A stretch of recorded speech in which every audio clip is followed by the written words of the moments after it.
Okay, so this is the next renewable energy resource. It is the use of solar energy. So for solar energy, it's mainly extracted through the use of these solar panels, as you can see. So how these work is the sun will shine, and these panels will take it in and hold the energy, and you can use that to provide electricity to your house. As you can see in here, the lights are turned on, and it's through the use of the solar panels. There's many pros to the use of solar panels. Um, the use of them will take away from the use of non-renewable resources and things like that. They reduce your power bill because when you're producing your own power, it takes away from the need to use and pay for a power bill from like another company. Um, it's like you also independent on your energy, like you're producing your own energy, and long term it saves you lots of money. Now the disadvantages of solar energy: there's a very high upfront cost. The installation of these is quite pricey and will run your run you back a couple dollars. It's also dependent on sunlight. So in areas where it is shaded, or let's say there's a cloud covering the sun like here, or even if I show you like this and we turn it to nighttime, see during the nighttime, the lights turn off. Now obviously this is a exaggeration, your lights won't actually turn off during the nighttime, but it just shows that they don't take in energy whenever the sun's not there, and half the time the sun's not there. So it is one of the drawbacks, but overall a very good resource. And I will set the time back to day, and we can carry on. Now I will say that for this to all be set up here, we did have to do a prescribed burn, and we had to take down a big part of this little birch forest. So just showing some knowledge I learned from apes right there. Um, Down here we have my dam. Okay. Oh, sorry. Let me put myself right here. Okay. Now hydroelectricity. Now, through the use of hydroelectricity, you can create lots of energy. How it works is water will be running through, and people will set up these dams, and it'll have turbines within the dam. And as the water runs through, kind of like the wind turbine, instead of the wind pushing the turbines, it's the water's current that pushes through and spins these turbines, which is connected to a generator, which which creates electricity. Now, the pros of hydropower is very easily it's very easy to take in.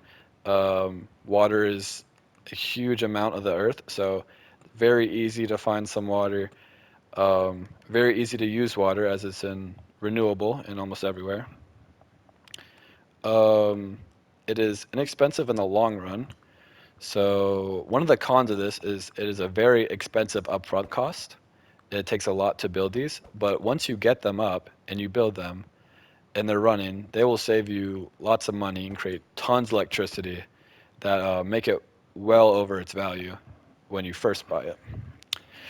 A couple more drawbacks is the effect on the environment with dams. Now, whenever you install a dam like this in a ecosystem, it kind of gets in the way of some marine life. Like a lot of fish who will be swimming downstream will be affected. They can't go back upstream because there's a huge dam in the way. Unless you install things like fish ladders, which you can do and is done in some places. But if you weren't going to, there's no way for those fish to get back up, and this cuts off access for a lot of animals. So that's one of the main drawbacks I would say of the use of hydroelectricity. So now, if you stick with me, we'll be going all the way over. And so that was all of the renewable resources. So now we will go over to the non-renewable side. And up here we have my oil rig. Now, this is the first of the non-renewable resources. What oil rigs do is they extract oil out of the ground. They drill holes and have like, these big pipes and tubes set up, and they will install these into like ocean floors, and they will start pumping and drilling and taking oil out of and natural gas in some cases out of the ground, and they'll take it up, and then they will contain it, and then they will transport it through the use of boats. Now, oil rigs have, I would say, a couple of positives. Um, they are a huge boost for the economy, create lots of jobs. There's many people who have to man these oil rigs, so creates money. Another thing is oil is very essential in our society. Um, we use it every day. Tons of people use it. It's kind of a necessity in our society today. So, we kind of need it around. Eventually, we should try and stick away from it. But for the meantime, since we have so much stuff running on it already, kind of would be hard to get rid of it.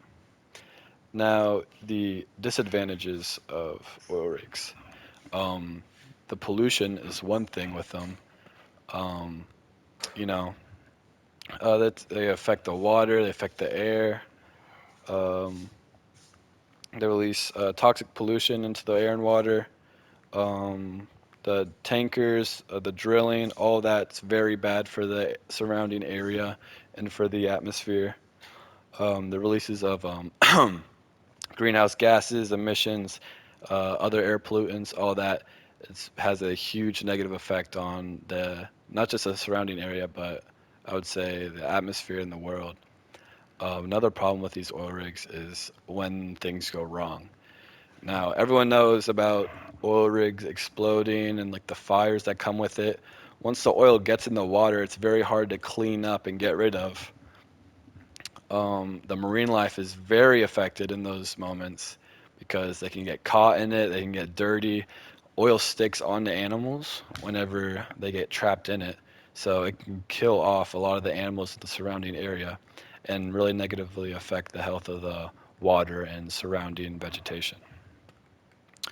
So next for our non-renewable resource list is coal. Now, what people will do is they'll blow these big explosions into the sides of mountains on the tops of them to expose the coal and like the veins of ore that is contained within these. And they will get heavy machinery to operate on them and extract them, and they'll get them in a truck, take them away somewhere. Now, coal is there's a couple pros to using coal. Now, the abundance of coal is one of the main things. Is like there's tons of coal in the world, tons of coal that we still have to use. Now, once again, it's not a renewable resource, but it we have abundance of it, so we'll be fine using it for the next couple 100 years, I would say. Now, we do need to get away from it though, since once again, it's non-renewable. But it's still a very important energy resource.